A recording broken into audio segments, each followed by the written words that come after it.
we are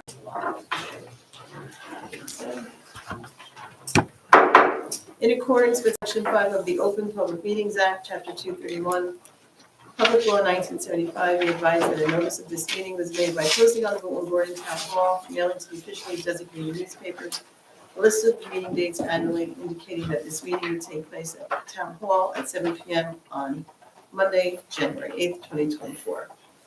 You'll do the oath. Right. So at this time, we have oaths of allegiance and office to administer to various board members. Joseph Caulfield as a zoning board member, Gary Rosen as zoning board member, Priscilla Saraf, who's not here. She's supposed to be here?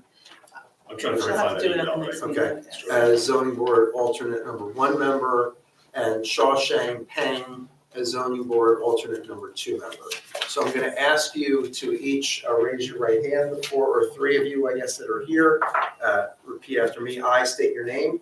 I, Gary Caulfield, Do solemnly swear or affirm do solemnly swear or affirm that I will support the Constitution of the United States that I will support the Constitution of the United and States the Constitution of the State of New Jersey, and the Constitution of the State of New Jersey, and that I will bear true faith and allegiance to the same and I will bear the true faith and allegiance to the same, and to the governments established in the United States and to the governments established in the United States and in this state in this state, under the authority of the people. under the authority of the people. I do further solemnly swear or affirm I do Further further solemnly solemnly swear or affirm that I will faithfully, impartially, and justly that I will faithfully, impartially, and justly perform all the duties of the office of zoning board member perform all the duties of zoning board member according to the best of my ability. according to the best of my ability. So help me God. So help me God. Congratulations. Now, if you could just give them, they'll have to sign them and then you can swear that they signed them. We can do that. We'll do it. Yes. No, she wants me Oh, to. They have to sign it first. Joseph Caulfield, Yeah, I'll just sign. are you here? I'm here. Chandra Varjani, Here. Amy Lawrence. Here. Gary Rosen, Here. Regina Truitt. Here. Shahjahan Peng, Here. Jessica Blatt, Here. Craig Plattner. Here. Turn your mic on. Turn your mic on. Okay. At this time, I will ask for a,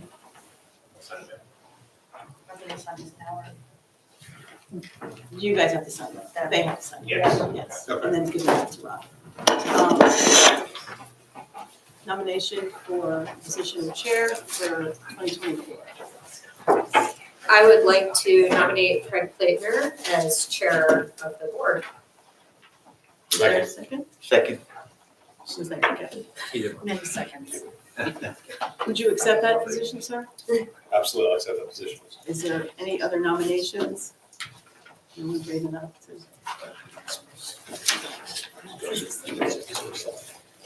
Yeah, that's Gary. Yeah. Joseph Caulfield, Yes. Chandra Varjani, Yes. Amy Lawrence, Yes. Gary Rosen, Yes. Regina Truitt, Yes. Jessica Blatt, Yes. yes. Yes. 1, 2, 3, 4, 5, 6. Shahjahan Peng, Yes. congratulations. Thank you very much. There you go. All right. Is that over? Get the gavel. I'll use this for a lot. Thank you very much for the vote of confidence and steering the ship for another year. We're going to be moving on now to the election of the vice chairperson. So at this point, I'll take nominations. In fact, I'd like to move Jessica Blatt as vice chair. So I'll second. thank you very much. Joseph Caulfield, Yes. Chandra Varjani. Yes. Amy Lawrence. Yes. Gary Rosen. Yes. Regina Truitt. Yes. Craig Plattner. Yes. Shahjahan Peng. Yes. Next up, we have the appointment of the board attorney. And I would like to move Rob Simon as board attorney for another year. Do I have a second in that case? I will second that.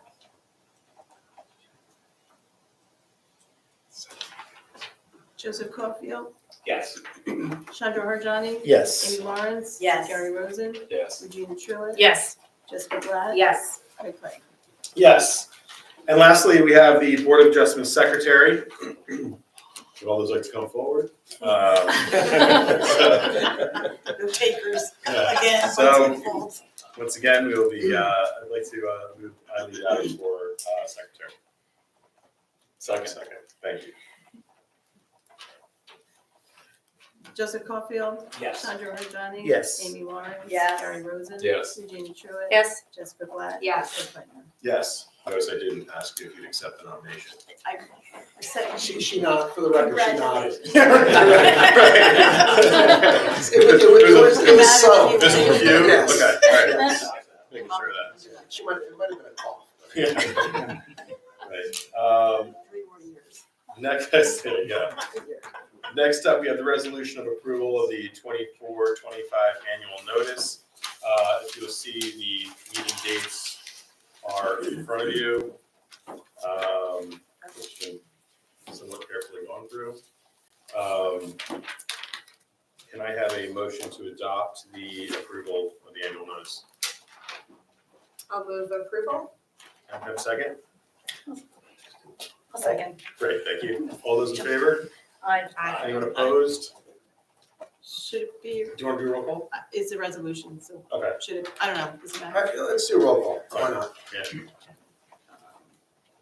Joseph Caulfield, Yes. Chandra Harjani. Yes. Amy Lawrence. Yes. Gary Rosen. Yes. Regina Truitt. Yes. Jessica Glad. Yes. Craig Clay. Yes.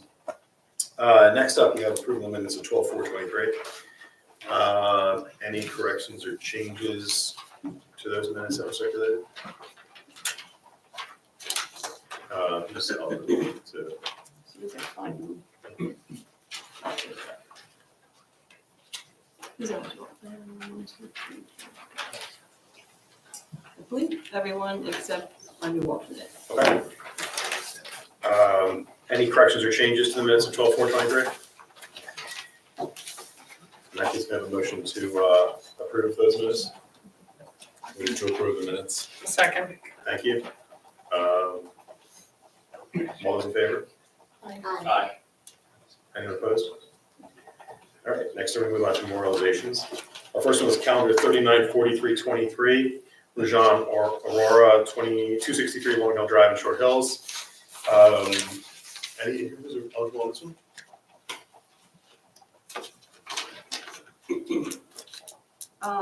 Chandra, Amy, Gary, Regina, Jessica, Craig.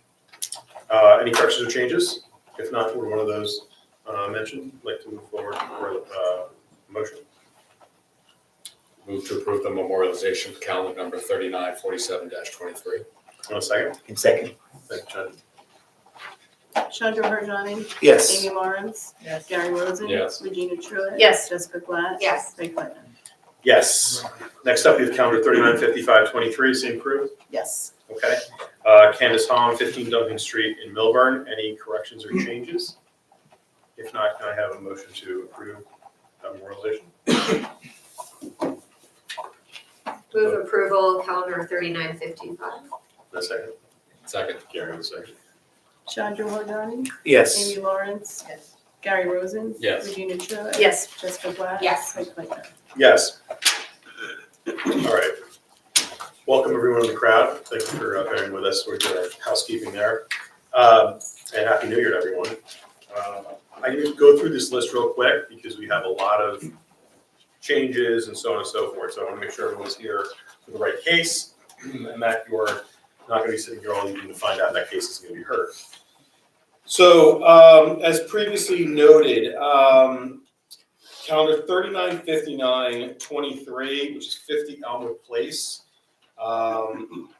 That case will be heard on January 22nd, 2024. So if you're here for that case, which is Pranav and Teha Sukdarka, that will not be heard tonight. Okay, it will be moved to January 22nd, 24th. Next up, we have calendar 393323, which is 38 Addison Drive. that application has been withdrawn by the applicant. So if you're here tonight on 38 Addison, Zijing Liu and Yun Yang, that will not be heard, okay? That application has been withdrawn. Next up, we have calendar 392523. That is 11 Mount Ararat Road, Lucky Express USA. That application has been carried to 2524. Next up, we have calendar, so if you're here on that one, not being heard. Calendar 395223, which is 99 Sagamore, Narayan and Arya Hegde. That is being carried to 12224. Next up, we have calendar 391823. That is 20 Claremont Drive, Gangyao. That also is being carried to 12224. And lastly, we have calendar 391123, which is 146 Sagamore Road, Amaya Garbayo. That is being carried to April 1st meeting of 2024. So tonight, we are hearing, those applications will be moved with no further notice. Please keep track of the, I'm assuming no one here is tonight on those, but for those playing along at home, our viewer, those will be moved, and please go to the website for any further, no further notice, but go to the website if you want to see where the future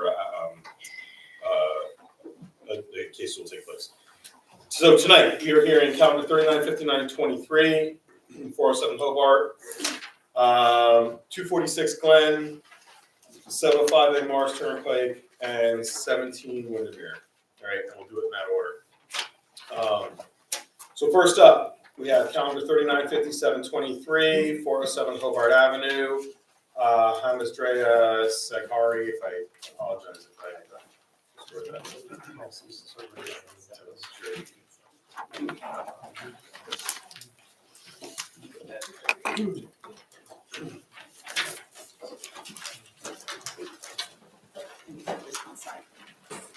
Just a little sign. It's gonna be something like rock. Oh, okay. This one has. Oh, sure. Oh, yeah. Oh, I know, okay.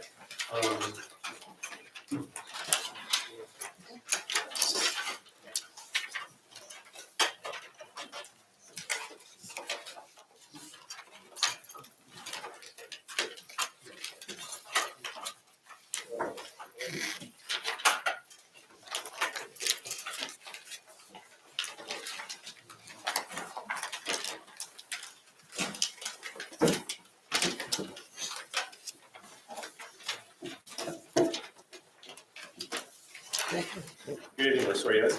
Do you swear from testimony about to give in tonight's proceeding be the truth, the whole truth, nothing but the truth? I do. Your name for the record, spelling your name, please. Hamid Reza Saghari, HAMIDREZA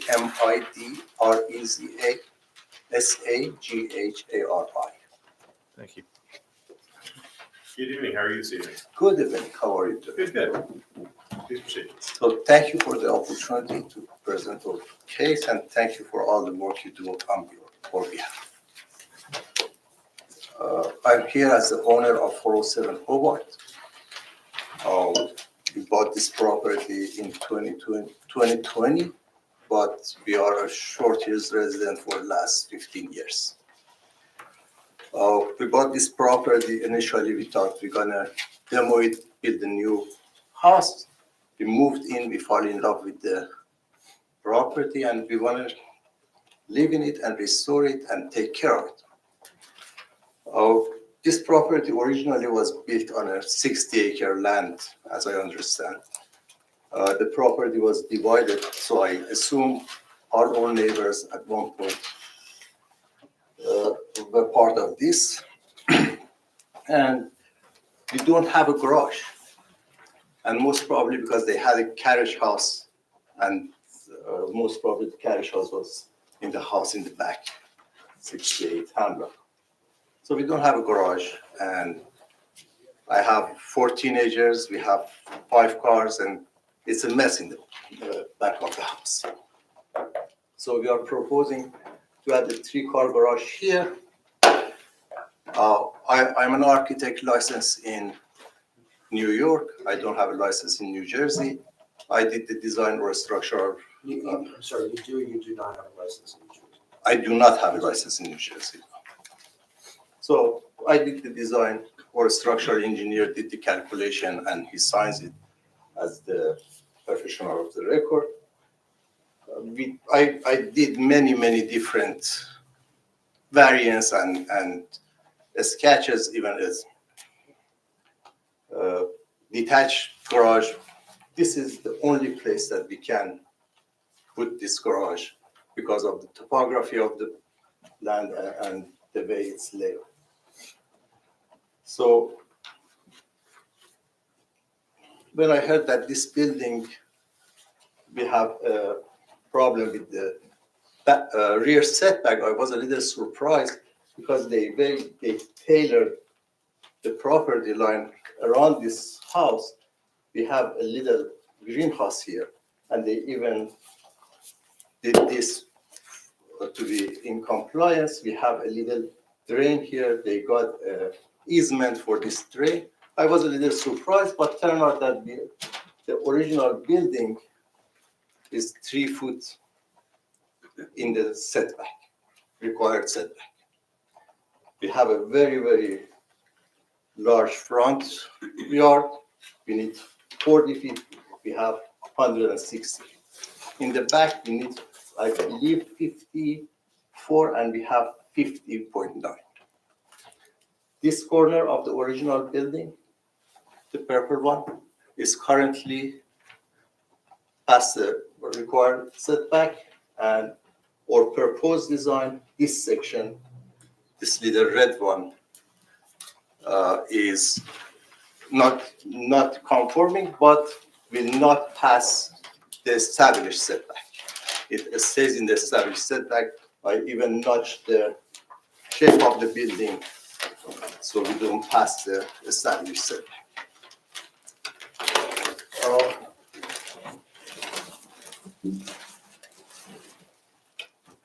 I put some pictures of the house. So this is our front yard. This is our backyard. Yeah. So are the photos that you're showing us, Uh-huh. Photos that you included with the application materials? Yes. Okay, so this is, from looking, this is on GR001, you're referring to drawing 4 Yes. of 4 with the date of October 23rd, 2023. That's good. Okay. So this is the Hobart Avenue. This is our front yard, 160 feet. This is our backyard. The only neighbor that we have in the back is 68 Hamburg. Our entire backyard is asphalt and is a huge parking lot. Greg, I think you came and you saw, it's a huge backyard, huge parking lot. I want to remove this parking lot. I want to bring our garage here. It helps me to first have a garage. Second, reclaim my backyard, have a garden over there. You can see this, come on down, sit on the car. Yeah, come on. Yeah. Reclaim our backyard, shorten my driveway, because right now I have to go all around and bring the cars here. I bring it here. And then I have a very beautiful front yard and a terrace that last 2 years we never opened the door. The main entrance is there because I can't bring anybody there. If you want to come to our front door, you have to walk this way. If you come with the car, you have to go through the kitchen. The unintended consequence of this design for our neighbor is they're not going to look at our parking lot anymore. They're going to have a garden in the back.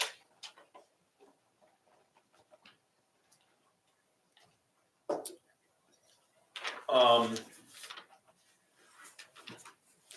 I think it's a thoughtful design, so I don't know what to say. Do you have any comments or questions for the applicant? So if this was approved and constructed, the property at 68 Hemlock Road, you're not going to be able to see the garage, or will it? No. So the asphalt area now is going to be excavated, correct? Yes, it's gonna be And gone. you're gonna put it back to grass or? Yes, that's correct. Any thought, say, notice from visiting the property that, right now, I'm assuming that the asphalt goes to the property line there, or very close to it, right? Here, Yeah, actually, no.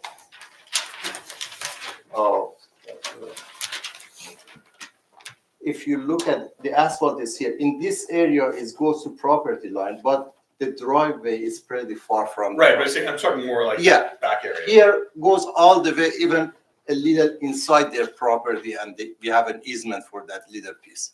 So do you plan on planting anything across where you are eliminating?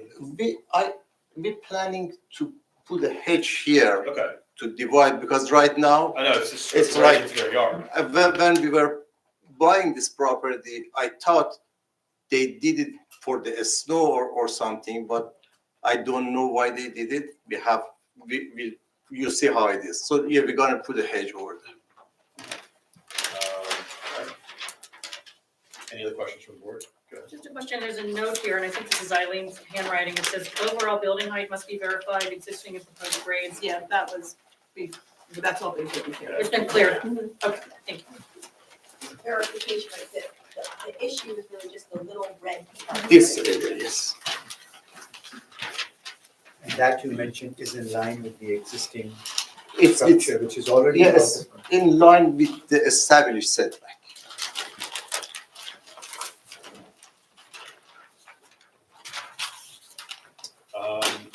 If there's no further questions from the board, I'll open it up to the audience. And the audience have any questions regarding this application?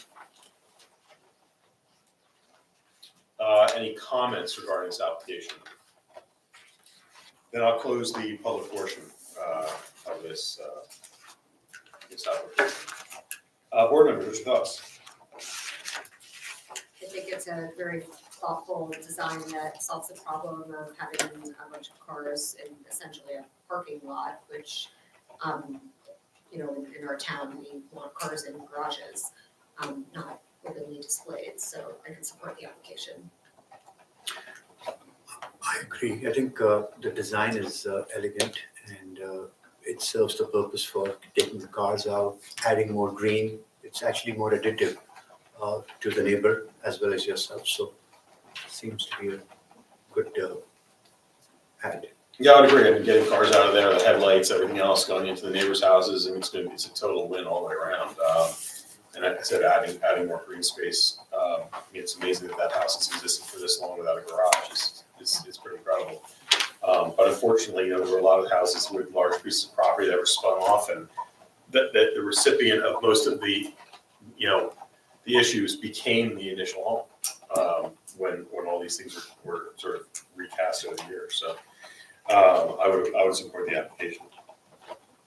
Do I have a motion in this case? I'll make a motion to approve. Application. Do I have a second? I could second. Joseph Caulfield? Yes. Shantanu Raghavi? Yes. Amy Lawrence? Yes. Jerry Rosen? Yes. Virginia Truitt? Yes. Jessica Black? Yes. Craig Plattner? Yes. Good luck with the project. Thank you. Thank you very much.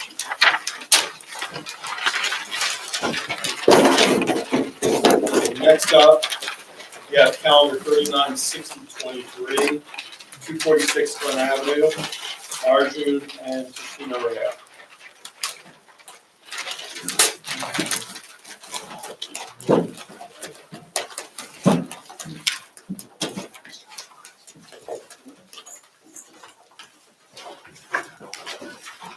Well, Thank you for having us. Are these both sworn in? Yeah, we're just- sorry, guys. Is it sure the procedure?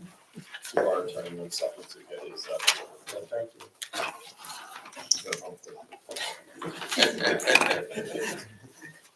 I'm gonna take that excuse and use it for the next, 30 years until I retire. Yeah, exactly. You guys will just both raise your right hand. You swear from testimony about the proceeding to be the truth, whole truth, nothing but the truth. Yes. Your names for the record, spelling your names. Arjun Rao, Arjun, last name Rao. Robert Forbes, Robert Forbes, architect. Thank you. All right, well, thank you for having us today. I'm Arjun, and this is my wife Tashina, and we have 2 kids, 9 and 6, in the Wyoming School District, Wyoming School, and also a very hyperactive but lovable dog, Domino. We have been in our house for the last 6 years, and ever since we laid eyes on it, we've been in love with the charm of the property. We have a view of the river from our sunroom, nice large shady trees in our yard, and the reservation right across the road where we like to hike and go running all the time. We really like being walking distance to downtown, and we go all the time to restaurants for shopping. And we're really lucky that we have great neighbors. Our kids' best friends are a couple of houses down the block. And we try to be good members of the community. We volunteer at our kids' school. And that's the community is a big reason why we want to stay here in this town for the long term. The only problem is our house is small and it's not fitting our needs anymore. My daughter's room is really like a nursery sized and she's outgrowing it. We have only one bathroom on the second floor and no bathroom on the first floor. So that's not going to really work with kids who are going to be teenagers before we know it. So we need more space, and that's why we brought in Robert here to help design an addition for us. The proposed addition that you have in front of you gets us a lot of functionality we need. It adds a larger bedroom for my daughter, a master bathroom for us, so the kids don't come knocking all the time. And on the first floor, we finally have a bathroom and a guest bedroom, so that when my parents visit, they don't have to climb the stairs. As we went through this addition, the design process, one thing that's really important to both of us is, given like the history of our house, it's nearly 100 years old, and being in a very old part of town, we wanted to stay true to the original architecture, make an addition that blends seamlessly with the original design, and doesn't stand out negatively in the neighborhood. And that's why the design we're proposing, we just are building enough to satisfy what we need. This is not about maximizing every potential square footage we could get based on the ratios we are allowed, but rather building a very tasteful addition. So that's why we're here for your help in helping us build this addition, which I hope is aesthetically pleasing, not just for ourselves, but also for the neighborhood. And with that, I'll turn it over to Rob to walk through the technical aspects. All right, good evening, everyone. Good evening. Your qualifications for the board. Yep, sure, no problem. So I am a licensed architect. I graduated from NJIT in 2007 with a Bachelor's of Architecture. Became licensed in the state of New Jersey in 2014. I've been practicing here ever since. License is in good standing. I've been before this board before, but it's been a little while. That sounds good. Your qualifications are accepted. All right, thank you. So we have 246 Glen Ave. It's a lot 9, block 1304. It's in the R5 zone. It's a unique lot. If you visited the site, it's like you feel like you're pulling up to like a park-like setting as you kind of walk over the stream that's on the site. It's an oversized lot. It's like 21,985 square feet. But even though it's oversized, we kind of have this hardship because of the streams that are on the site. The building is pushed back away from those streams, and our additions are also being built away from those streams. So if you actually look at what the buildable area is on the site, it's only about 13,000 square feet, right? So we have kind of all this area that we can't build. Arjun spoke about how we're not trying to build a oversized house for this lot. We are trying to kind of be sensitive to this park-like setting.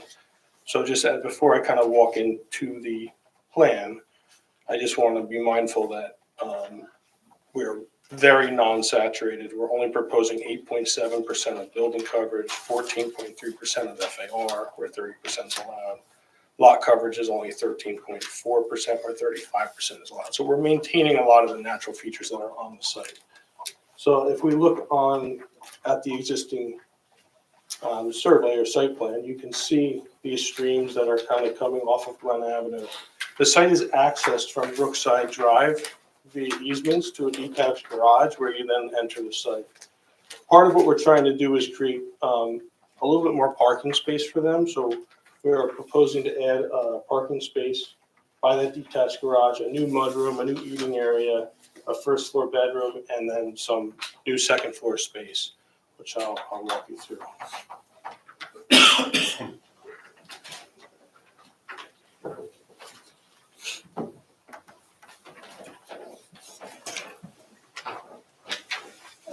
So here's the Brookside Drive access coming in on to the garage. We have a new parking space we're adding.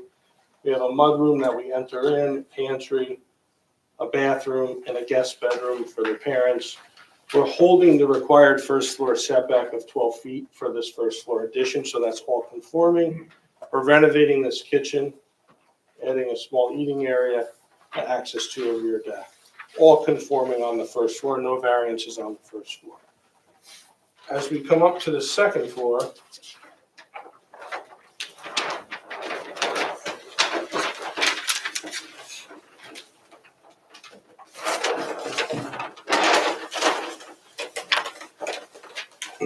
there's existing 3 bedrooms on the second floor, 2 on this left-hand side, which are remaining really unrenovated. There's a small primary suite. They all share a bathroom up here. So we're taking over that primary suite to move the whole bathroom into that area, adding over that first floor addition with a new primary suite and a new bathroom, and adding back that bedroom. So there'll be 4 bedrooms upstairs. This is where the variance comes into play, which I'll look at on the elevation, but where you have the 16 feet required at 32 feet, the angle, we are beginning to violate that right in this area. I'll show you in a second.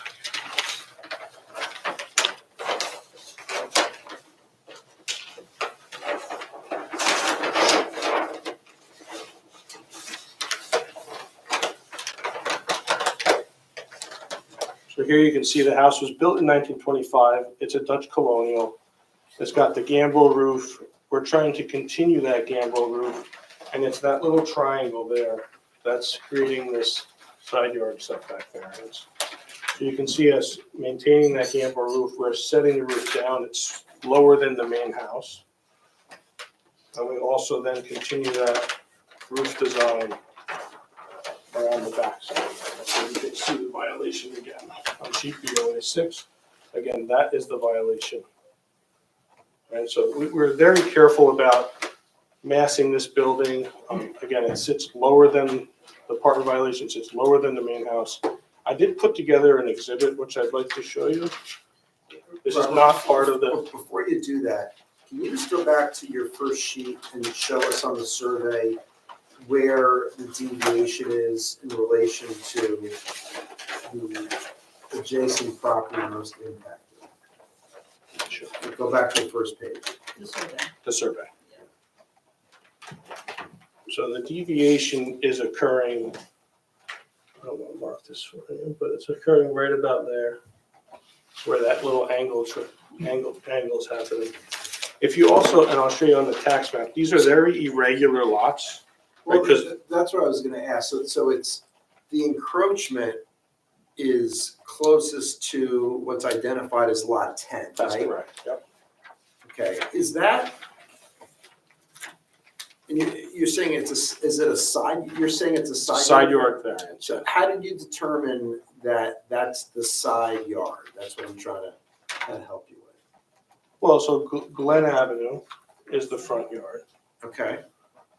Okay, This because is a- even though your access is through Brookside, Even though our access is through Brookside through an easement, the front yard is front. I understand, okay, thank you. So this is the house closest in question, but as I show you on the exhibit, the tax map, the lots are very irregular and the road is kind of wrapping. And our house is set way back from the other building, so it's not like these houses are all stacked up next to each other and we're creating these kind of walls of facades, right? The buildings are all moving around a lot, so there's tons of natural like light, air, ventilation that is not being blocked by anything that we're doing. Again, preserving that park-like setting. So this is the exhibit that I prepared, which I need to mark. It's not part of. So we're gonna mark that A1. Is there a date for that exhibit? It was made today. So January 8th, 2024. So this is a little exercise. Hold, let me start. This is an existing photo of the house. This is a tax map from the town's maps, just showing the site, showing the stream, showing the irregularity of the lots that we're talking about. Then we went through this little exercise when we were designing this, because again, we were very concerned about trying to maintain the Dutch colonial feel of the house and be pretty cohesive with the addition. We originally tried to avoid a variance, which is avoidable with simply modifying this roof line. But by doing that, in our opinion, the building actually looks bigger because it's got almost a flat roof on it and is really out of context with the architecture of the building. So from the street, it seems to really stand up more, the addition. So we're really concerned about what it looked like from the street. So here you can see the addition with the gambrel roof as we're proposing. Here's the side view. That would be without it.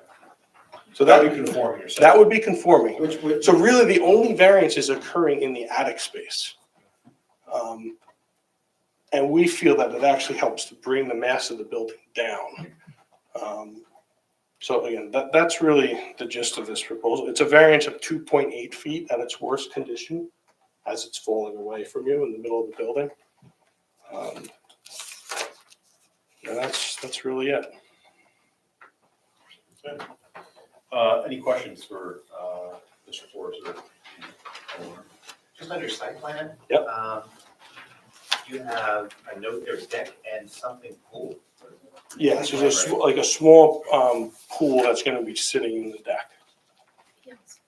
Again, all conforming On the deck? on the deck, in like flush into the deck. It'll sit flush, not above the deck. It's almost like the pool's on the ground and the deck is built around it. And where's the home on lot 10 that would potentially be most impacted? So the home on lot 10, so we did perform an average setback analysis of this, which is in your packet.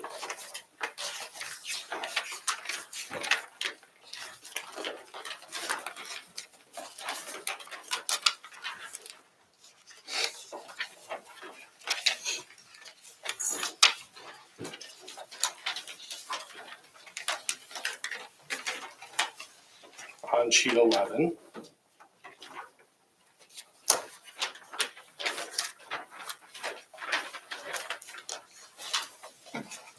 Even if you can just approximate for us. exactly. It's number 250 Glen Avenue. 252 it must be.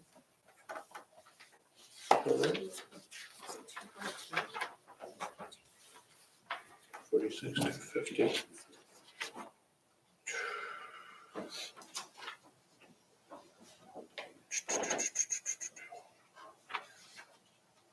So that is setback 79 feet from the road.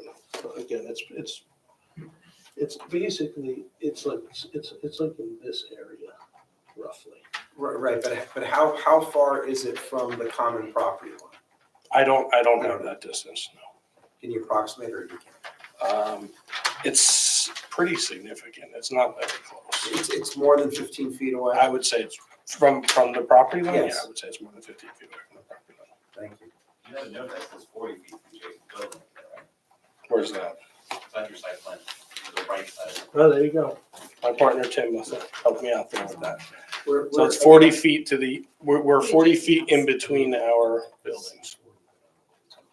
It's going to That the says corner of 40 the feet building. to adjacent, that's the word to, T-O, next to the 40. It says 40 feet to adjacent house. Yeah, he's saying it's I've 40 been reading feet. his writing. He's doing it related to the AC compressors. That's why That's why he did that. he's doing it for the AC compressors. Thank you. Just staying with that, is it 40 feet from the proposed extension to the adjacent building, or is it from the compressor to the It's adjacent? from the compressor. And how many compressors are you putting there? It looks like a whole. Two, I guess it's just shrubs. Those are trees. those are just shrubs, boxwoods. Or skips. 12 compressors. Just two compressors. And again, all this is confined.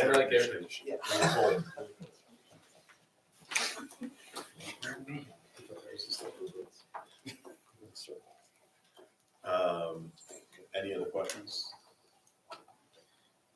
Any other questions from the board? Just a quick question, does this ever flood? I always, because it was impressive to me when I I drove asked by the that same house, I was like, question. wow, there's a No, lot. it actually has, in 6 years, it has not flooded. Even during Ida, we didn't have any issues.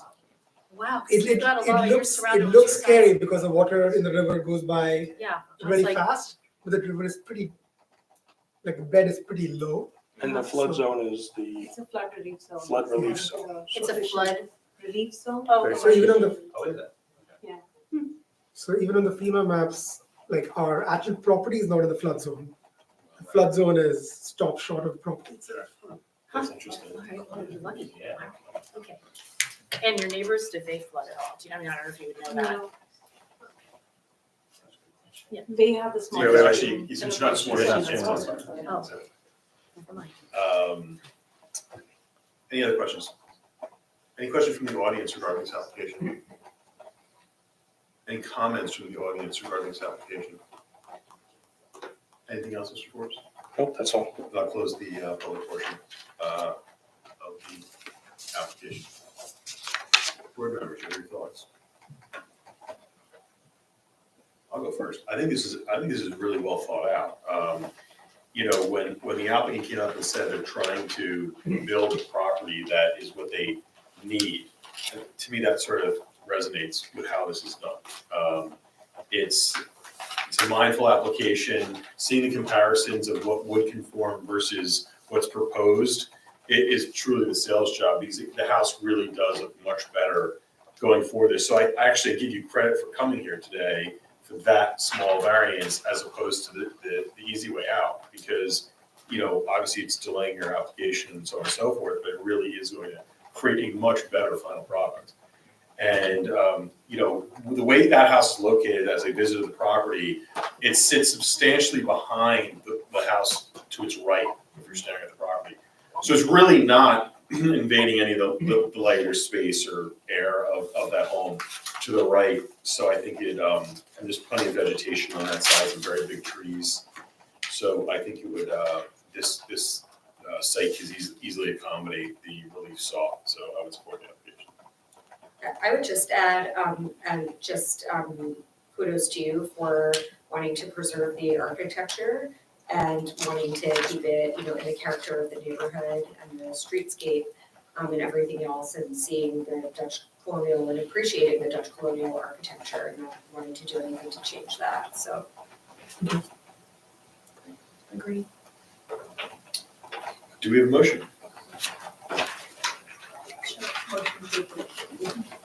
A second? I can second. Joseph Caulfield, Yes. Chandra Harjani. Yes. Amy Lawrence. Yes. Gary Rosen. Yes. Regina Truitt. Yes. Jessica Glad. Yes. Yes. Thank you. Good luck with the project. Right, I'm recusing on this one. I'm sorry, I'm recusing on this one. on the sign? On the Mullins. Okay, that's after this one. Oh, Yeah. perfect, ready to go? Yeah, we have 750A Mars Turnpike and, That's right. just gonna keep running down. Yeah, All set. All right, I'm packing up. You need to qualify for the two. Exactly, we got a sign, that's it. Big gymnast. I refer to Let's that. go last. I got more for you. I got more.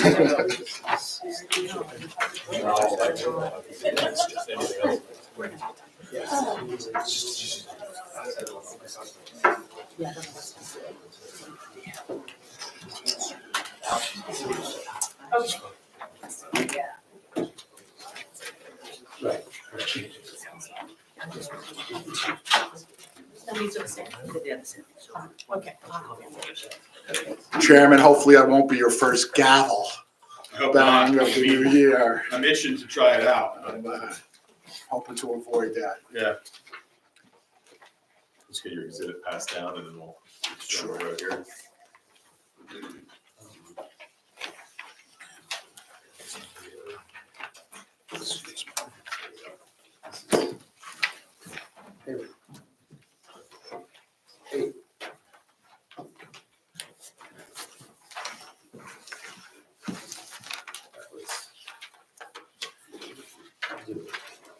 Do I get one?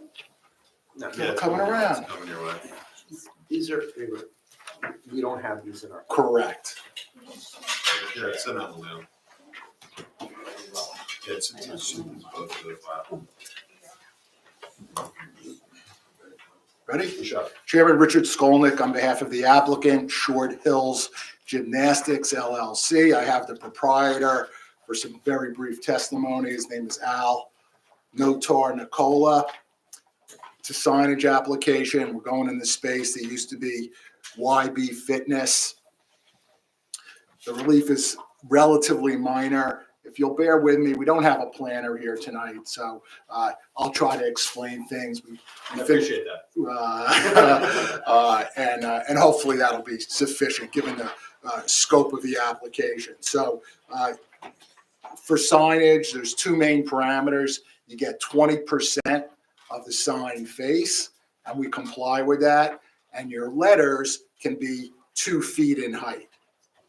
And our individual letters on the proposed gymnastics and Ninja Center, they're slightly less than 2 feet. The letters themselves comply, but when you stack them, it gets you to 4 feet, and that's what we're here for that relief, to sort of stack gymnastics and Ninja Center, plus the star feature. The star feature is a little bit bigger, that sort of insignia that they would like to have. So we think there's some benefits to the public, but primarily we'll rely upon the relief in the nature of the C1 variance. We have a shopping center where the building is set back. And in addition, if you look at this exhibit, which if I could mark as A1. Wait, hold on a second. Before we do that, just Rick, explain, when you're talking about stacking triggers the variance, Yes. just explain first what that is so the board understands. Okay, well, as you can see from the proposal, we have gymnastics and right underneath it and Ninja Center. Right, so the fact that they're together is triggering the need for the variance. Right? That's the interpretation of the zoning officer. So while the letters can be 2 feet and we meet that because they're stacked, you take a box around the whole thing. And that's the main part of the relief, other than the star insignia, which is itself larger. So explain before you get going, what are we marking and what Okay. is this? A1 is a mock-up, a photo simulation, if you'd have it, of the actual building with the proposal. Well, hold on a second. So what I'm looking at right here, that you handed Yes. out with is an email Yeah. from you to you? From me to me, You January 8th. yes. This does not have the stacking. Right, it does not. That you have in your package. No, I understand. That you have in your I just wanna package. identify properly Okay. this one. What is this? This is an exhibit I use to explain certain items. It's a rendering. It's a rendering. A1 is a rendering with today's date. Yes, if we could call it that. And what we're trying to show here is that, as you're aware, the building itself has an indentation, so to speak. The building itself does not have a straight fascia. Part of the building is set back. Does everybody get that? So we could eliminate this variance by putting the Ninja Center over on the other part of the building. Yeah, why don't you do that? Actually, well, keep the ampersand on this part of it. That is an unusual, This is a C1 variance. There is an unusual condition. There's an unusual condition. What can I tell you? This is as you may know, our categories, the C1 and C2 categories for relief are not set up for signage in reality. It's a very tricky fit to explain why you would need a sign variance in terms of the statutory criteria. But what I'm saying is, just like the application before us, what we have proposed with the stacking is a better planning alternative than compliance. We have, we think that makes sense. We have sort of an unusual condition here where we could have gymnastics and ninja center all the way across. That eliminates the variance, but it doesn't make sense given the way the space is and the building being set back. Well, wouldn't you still need a variance for your star? Just for the star.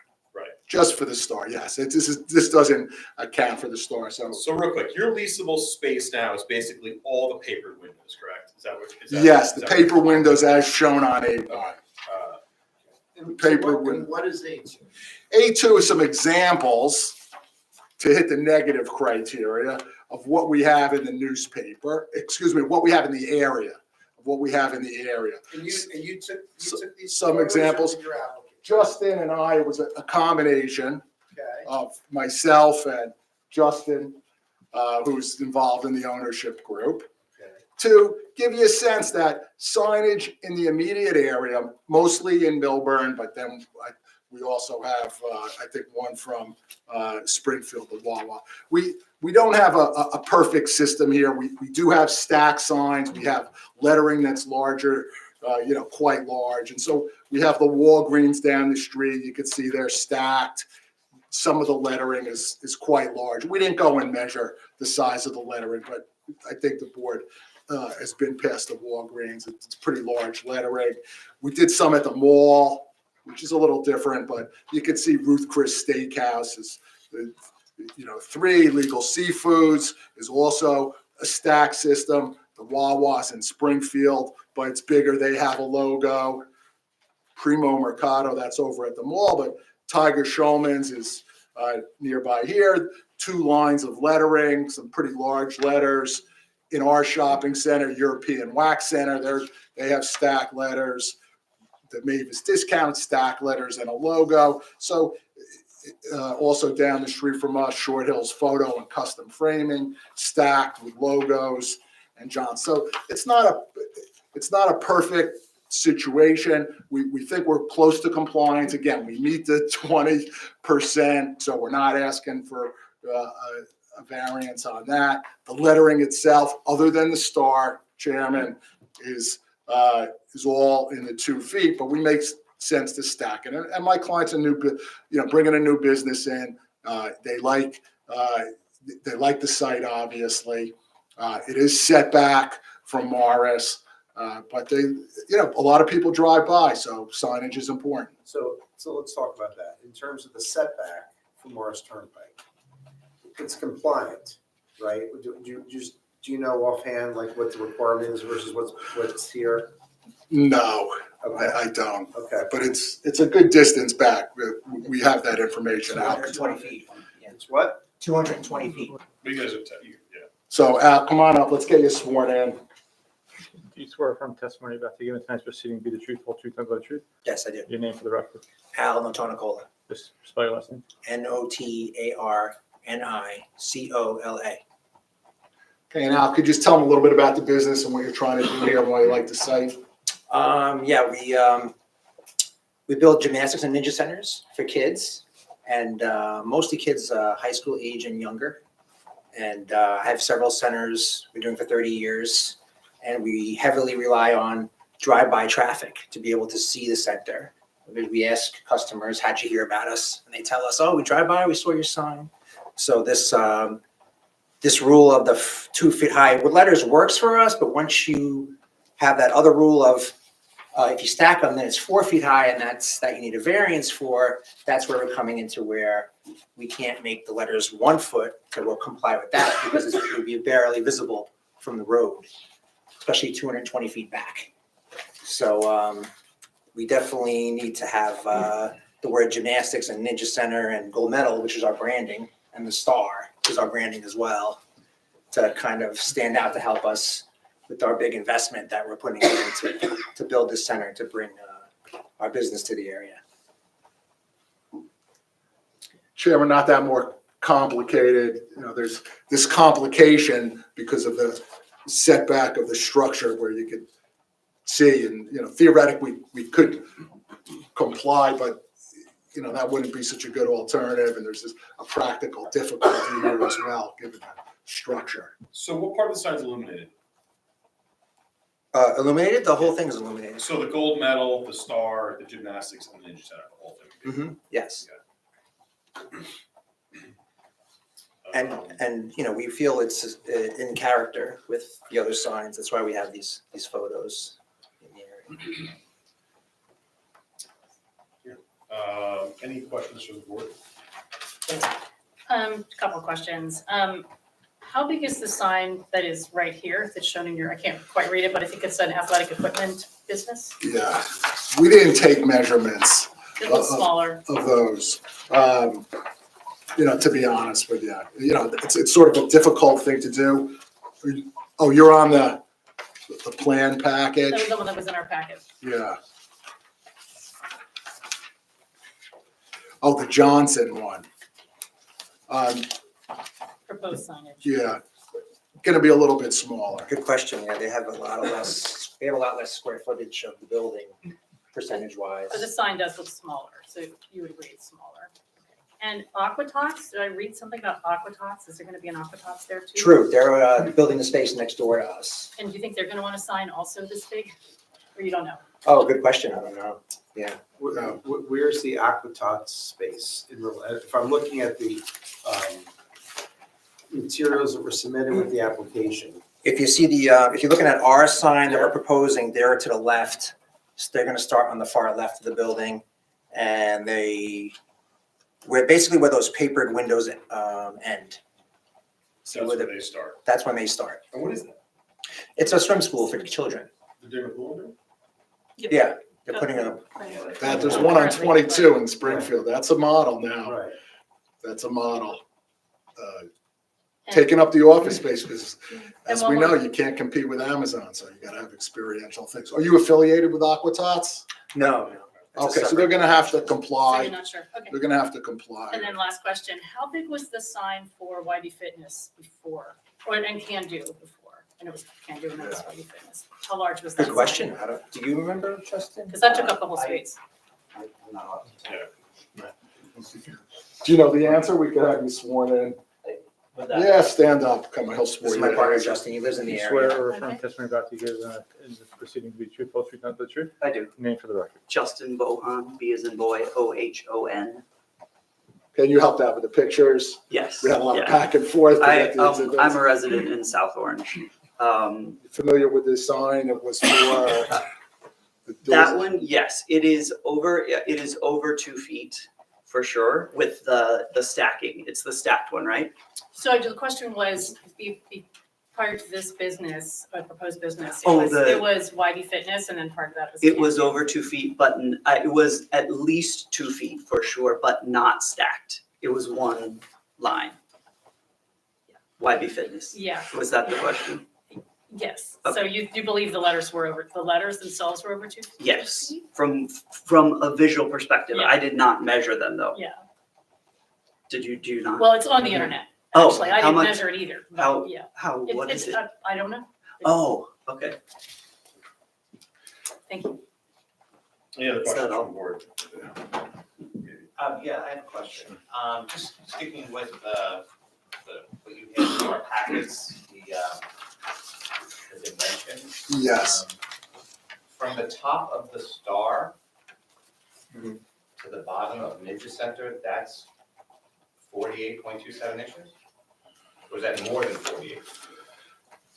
Or is that the 63? That's the 63, I believe, the star.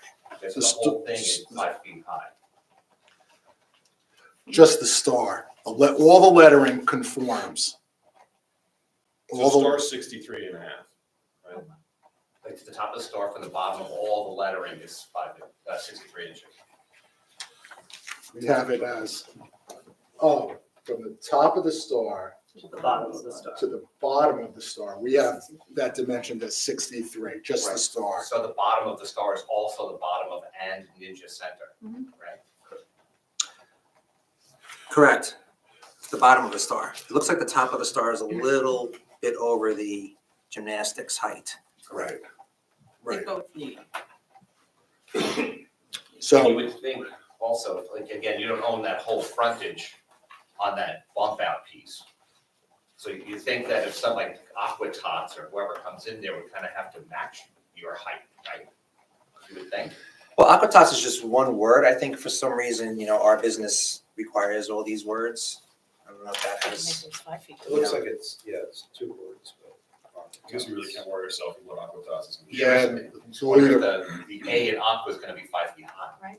well, they'd have to come in front of Balance it out. They- That would have to They come. would, They'd have to they would put come. your sign on something like this. They'd have to And, come. and just so we're clear, your proposal out, you're the lessee of this space, correct? You don't Correct. own the property. Correct. And Aquatot is also gonna be a lessee of the space, right? Yes. But essentially, I'm just trying to get like the leasable space squared away here. Their space, their door is actually on the other side, the depressed side of the building, correct? Correct. So, okay, so, I mean, obviously they may put their sign over that or on front.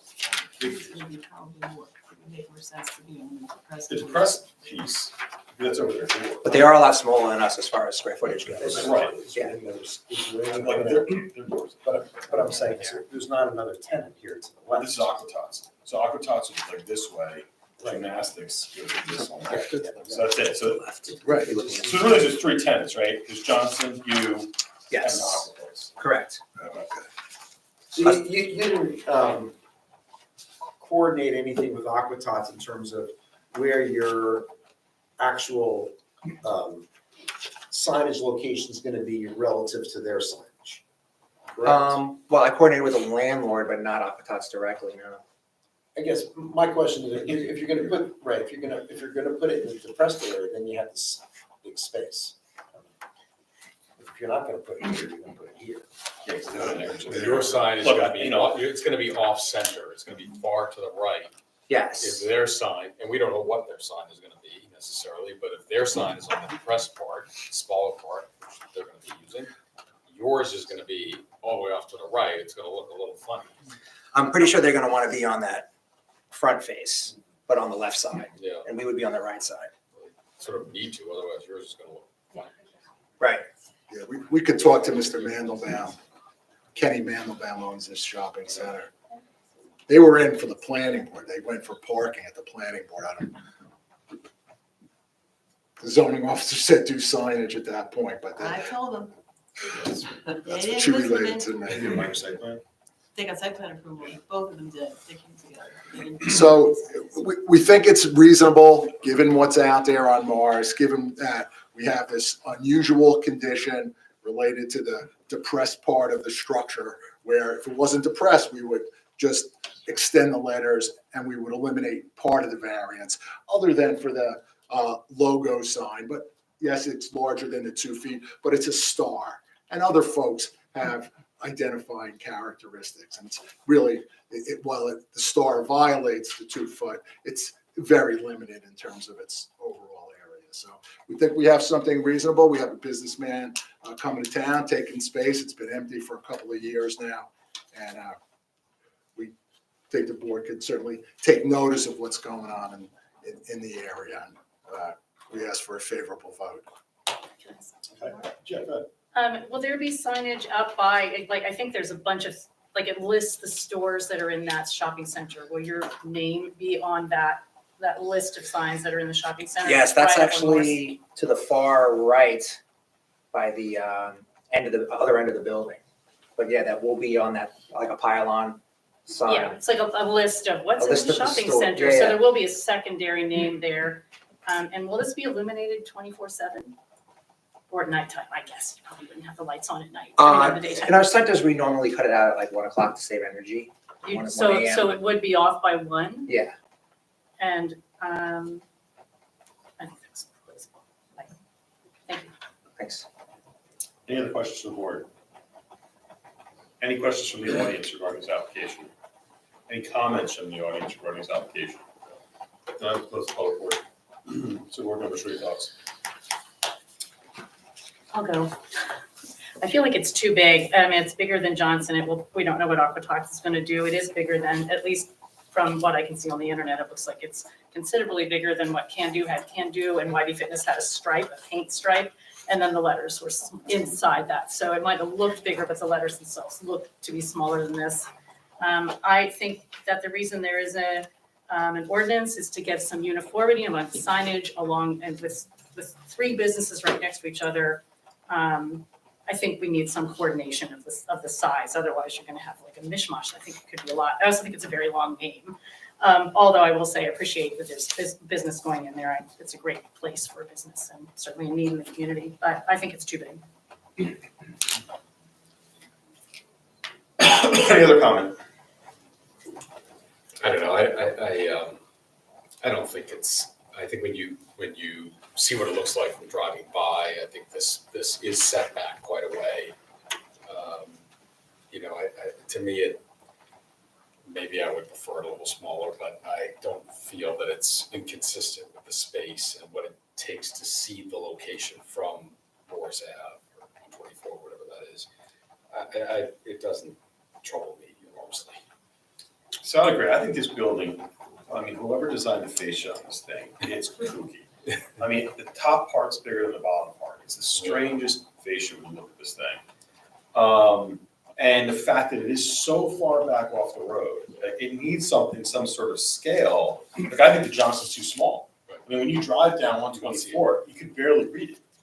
And I realize it may or may not comply. I don't remember if they came in front of us, but you certainly can't read any of the businesses that are on the smaller part of the building as it steps back further yet. So I think in order to have it more in scale with the fact that this fascia is so huge on top, it's bigger than the windows portion, which is, like I said, bizarre looking, but I think it actually adds more balance by having a scale at this, a sign that has a little more mass to it. So I have no issue with it. Let me just add from a legal perspective that, when we look at signage from a bulk variance standpoint, a big consideration, and Craig alluded to it, is safety. You have to take into consideration the fact that this is Morris Turnpike. It's not a 25-mile-an-hour roadway. You're going slow and you have the time to kind of look over to your left or your right and see the signage and see what it is and how it's registering with you as to what the type of business is. It's pretty quick, given the permitted speed limit, and going, let's say 5 miles out over the permitted speed limit. And accidents, we know from a planning parlance, accidents happen when you're like, what is that? Where is that? And how is that in relation? So, that's something, at least for the board, to consider. And also the fact that the pylon is located so far, I guess to the south of the property, that, I mean, really reading a pylon is impossible anyway, especially with that many tenants on it. So I think it's in scale with the building, so I would support it. Any other thought? Yeah, I could support it as well. I think it is far from the road. And, to your point, Rob, I think when you're going at that speed, a glimpse of it could be visible when it's sort of more massy. So I think from that perspective too, and from, having this, new sort of lessee coming into, I think from a commercial sense, it makes sense. So we appreciate that, and I think I would be supportive of the application too. Do a motion in this case? Motion to approve. A second. I could second. Joseph Caulfield, Yes. Chandru Harjani. Yes. Amy Lawrence. Yes. Gary Rosen. Yes. Regina Truitt. No, Jessica Glad. Yes. Craig Plantner. Yes. Thank you. Good luck with the project and Thank you. good luck with your business. Thank you for your time. Thank you. And lastly this evening, we have application 396223, Charles and Margot Mullins at 17 Elmira Terrace. and Regina, nobody. Oh, yeah, excuse me. Please pack it up for my thing. Yeah, I guess. Pressure.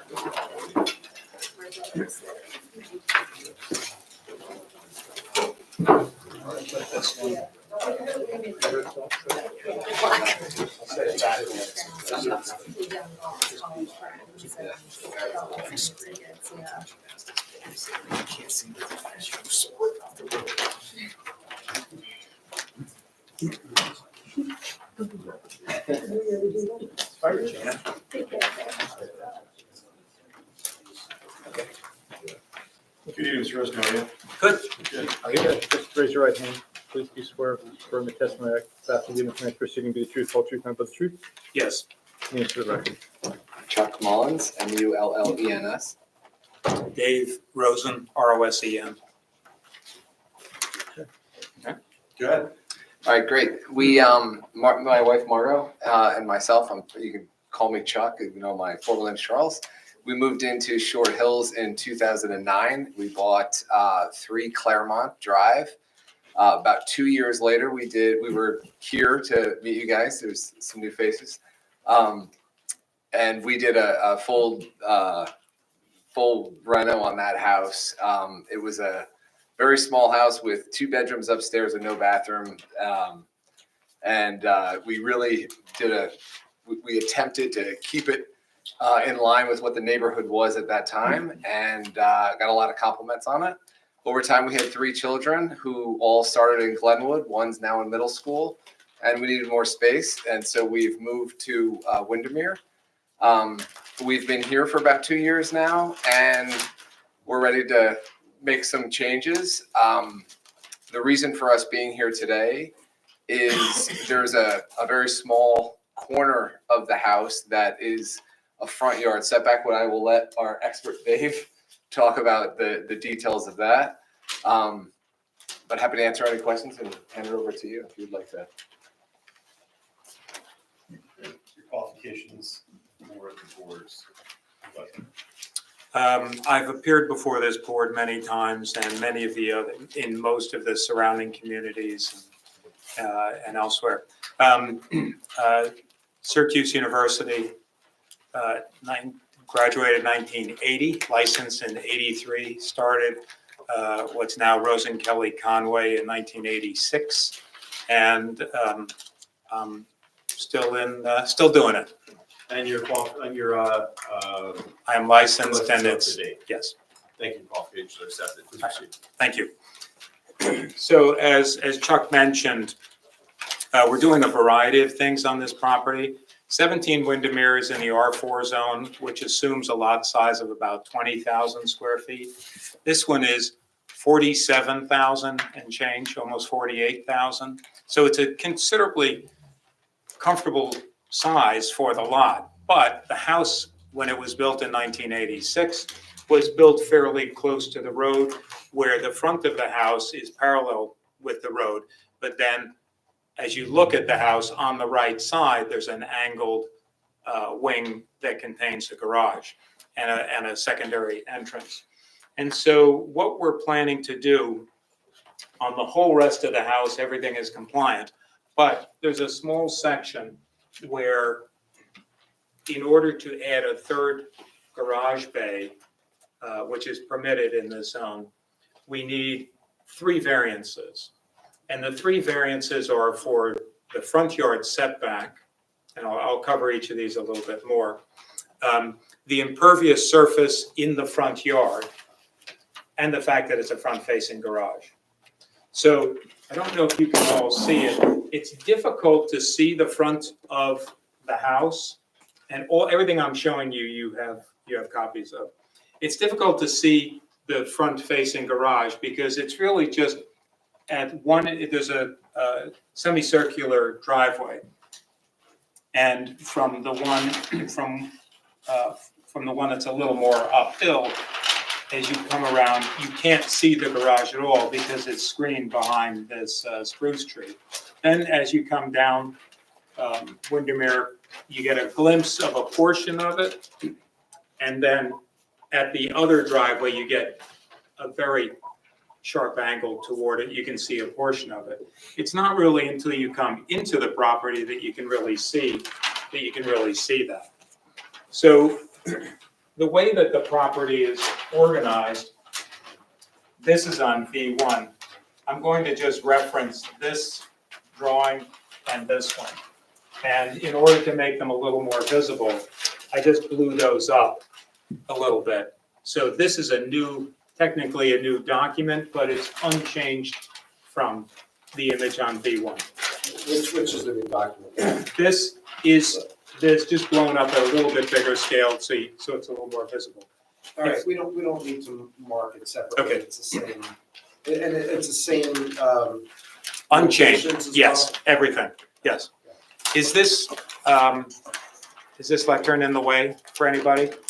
Because I'm glad that we're on, but I'll just hold it. So the main body of the house is here. The house extends out on the angle, as you can see, to the lower right on this drawing. And this area, this rectangle in here, is the third garage bay. We are also, unrelated, no variance needed, but we're extending the back of the existing two-car garage by 2 feet in order to be able to make the garage deeper, because right now, most of the cars end up in the driveway.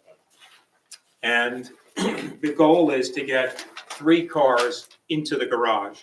Because it has this semicircular driveway in the front, we wanted to get the cars out of there and into the garage so that it's a little more attractive. Even though you can't see it very well from the street, it's still a better way to do it. It's just nicer for the Mullins and also for their neighbors.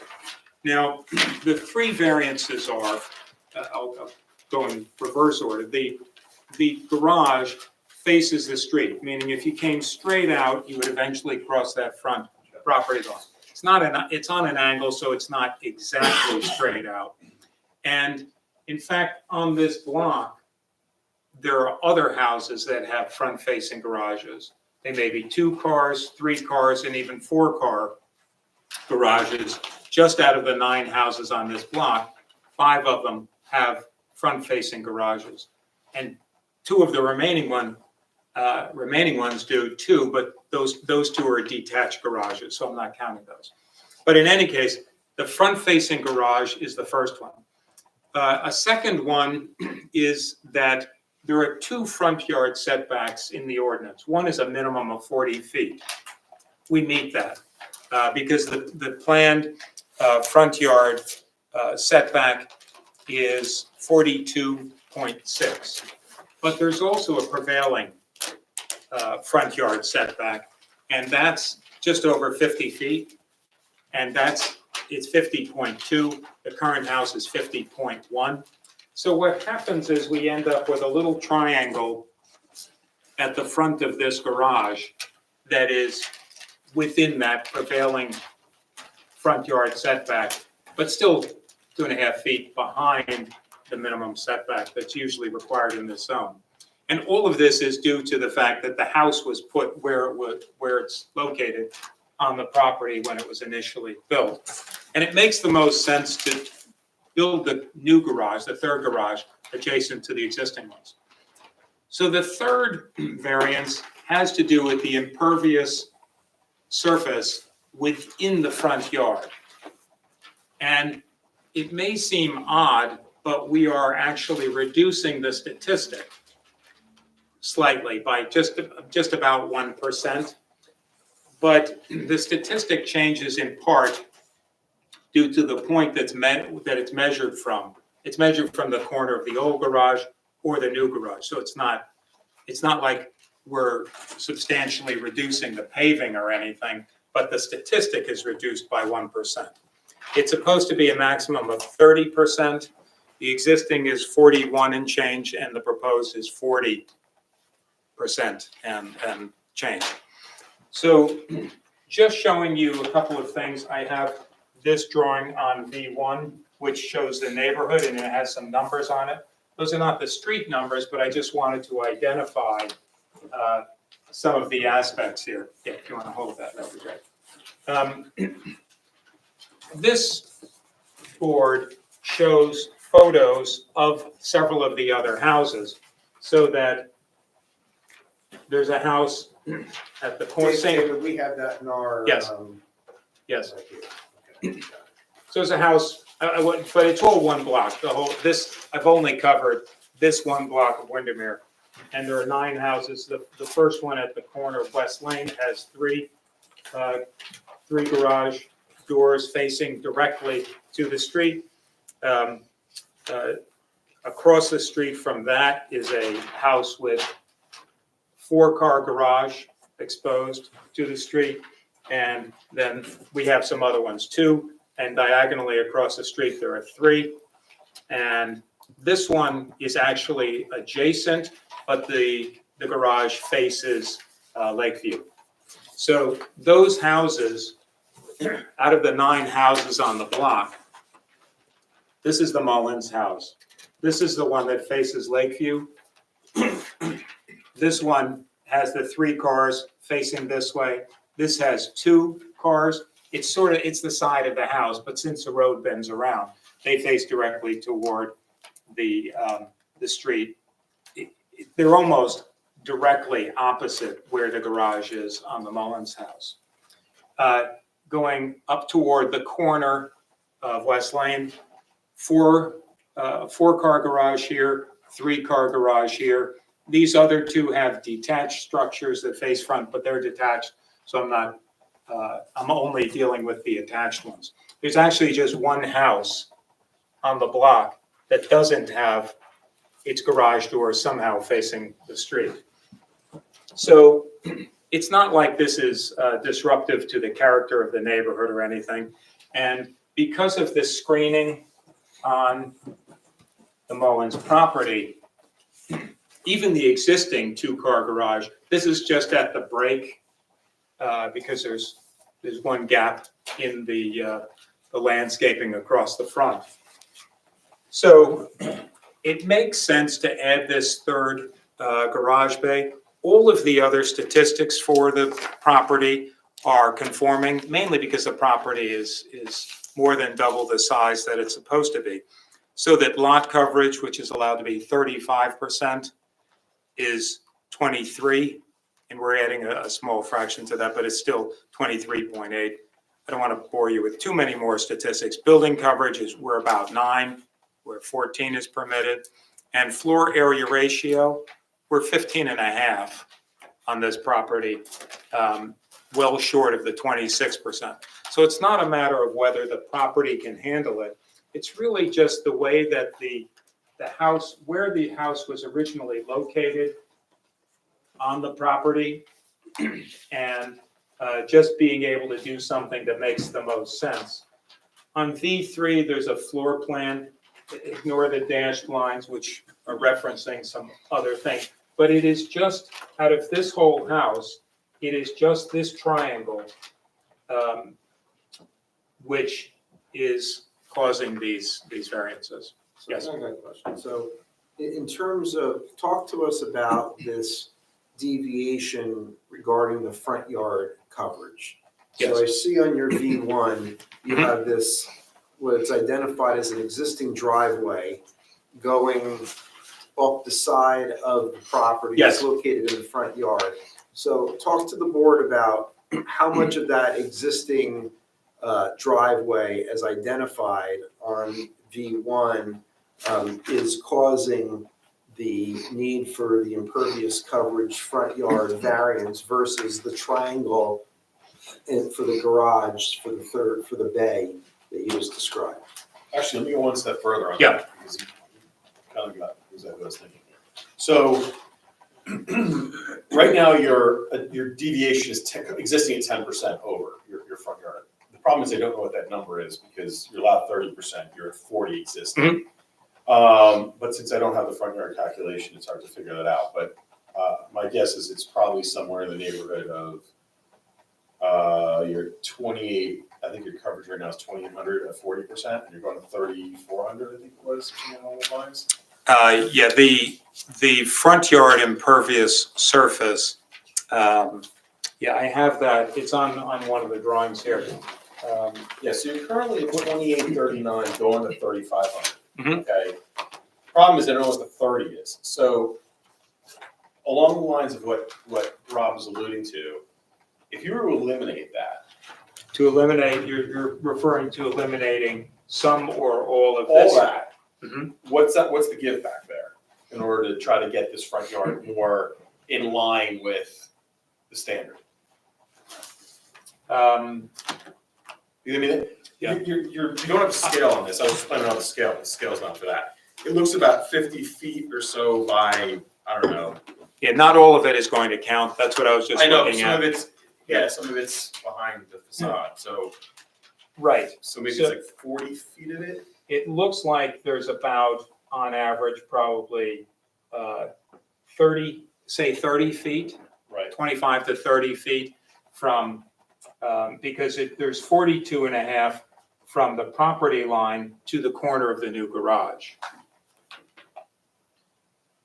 Right, and so it looks like we would give up probably maybe 30 feet of that on average, by about 10 feet wide. That's 300 square feet that would count. We would probably, if you can't get to the back part, do you have any feelings about this? Well, I mean, right now, it just goes, I'm not sure who uses that. Does anybody use? The other driveway down there, Yeah, the one that goes down behind the Yeah. garage. about removing it? It's really for when. You're not sworn in. Yeah, it's just overflow when we have guests. That's what it is, and the pool's back that way, so the convenience of having folks come over to the pool, they also can drive down there. That's, The other thing, just in talking about why the driveway itself is so big, is that it's not that great to park on Windermere. Windermere has very deep gutters on the side, and the roadway itself is quite narrow. 2 cars can pass, but if somebody's parking there, it becomes essentially a one-lane road. yeah, and many times if a truck is there, you have to go around the other way. There's not even enough to cross through. Right, and so it appears here that the driveway is about the same width, maybe even a little bit wider than the street. Because the street is Can I really answer my narrow. question? What's the give back? If you were to eliminate that, what are we talking about? Because I don't Within the agree. front yard, You have at least 50 foot of depth there. Okay, to the front face of the house, so it's 50 feet. by the 50 length feet of the to the drive. existing, yes. Right, plus then times the length and width, so it's 50 feet times, call it, 8 feet. And, it's probably a little wider than that in the Good. back. Call it 10, but so Right, that would be call it 500. square feet. Right, Where would that put you then in closer to getting into your compliance in your front yard? let me just see if I can get an approximation on that. Right. It's closer, not exacerbating. So there's probably 7,500, it probably takes, there's about 7,500 square feet or so, 50 feet deep, about 150 feet wide, maybe it's a little more on the existing calculation. And I'll get you the second half of that in 1 second. When we bring the house forward, the calculation is based on the closest part of the house. So it's a slightly different calculation. But let's say that that's 6,000 square feet or between 6 and 7 when it's done. If we gave up 600 square feet, I'm trying to get the numbers to align a little better. If it was 6,000 in the front and if we gave up 600, that's 10% of that area, gets us a lot closer to conforming. We would not actually get that far, just because part of it is shared with the driveway coming out. Well, yeah, I mean, so you'd have to add some of it back. Yes, You some know, of you that's, couldn't eliminate all of it. right. It's not feasible to get back while keeping the driveways are closer to 1 car width, but there is room for parking, so that right now the cars tend to, when visitors are there, the cars tend to stack in the driveway. Each time I've been over there, I've parked in the driveway. There's no place to park safely, not just for myself, but for anybody else on the street. And that's why there is this more extensive driveway. Are there any other horseshoe driveways in the neighborhood? I didn't see any looking at that. No, I don't have them on this. There are a lot of different configurations of driveways because some of them, this one is, for example, is much longer. So is this one that comes back. The garage is here. And this one, I think the garage is all the way back here. So and then some of the other ones are just sort of 40 feet and there's the garage. Okay, thank you. That drawing you have up there. Yes. Are any of those, you tell me with the setback now, are they, any of them beyond 50 feet or under 50 feet setback? Yeah, 50 feet is the average. Yeah. So some are in front and some are behind. On that picture right there, can you tell In me here? which ones are less than 50 feet? Well, the house on the corner of Lakeview is closer than 50 feet. And the house on the corner of West Lane is closer. And I think that, well, I know that the house that's on the angle at the turn, that one is much closer. The others look like they're pretty similar. This one may be slightly closer. I don't know that. You don't have any hard distances for that, though, right? You're just looking at it based on the photo. Correct. Yeah, I'm just looking at it graphically on the photo. I do have, yeah, even the engineer's drawing doesn't show the other properties and their setbacks. So I'm just going off the aerial photo and approximating to see what distances they look like. Yeah, the engineer's drawing doesn't show anything else. The main body of this house is 73 feet back, but it's just that angled garage and the way that it was originally designed that puts it closer. So when I look at this is, if this is the 50 feet, this one is certainly closer. This one looks a little bit closer. This one looks about 50 feet. This is much closer. This looks a little bit more, and a little bit less. But to get to the prevailing that you mentioned in 50.2, you had to have hard distances from the street line to those homes, right? Yes, I don't know whether we have the ones across the street. Let me just see what the engineer's drawing has on that.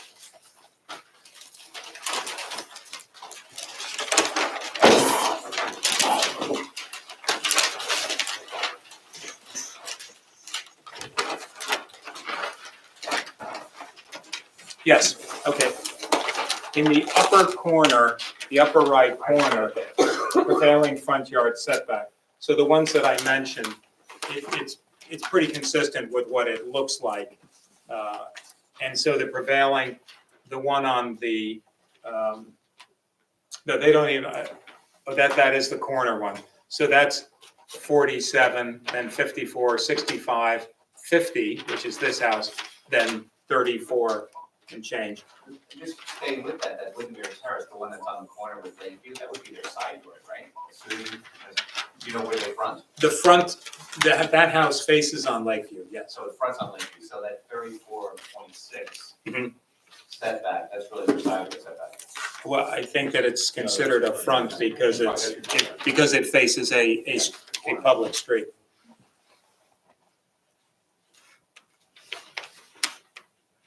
Actually, this one is not the house on the corner. Oh, yes, it is, I'm sorry. That's the house on the corner of West Lane. So these on this side, there are the 5 houses on this side of Windermere, going from West Lane to Lakeview. The 2 corner houses are the closest and are less than the prevailing. This house, the Mullins house, is within an inch of the prevailing, and these 2 are a little bit farther back. So real quickly, getting back to Rob's question about that piece, what would you think the pickup is in square footage for that piece of mechanical there?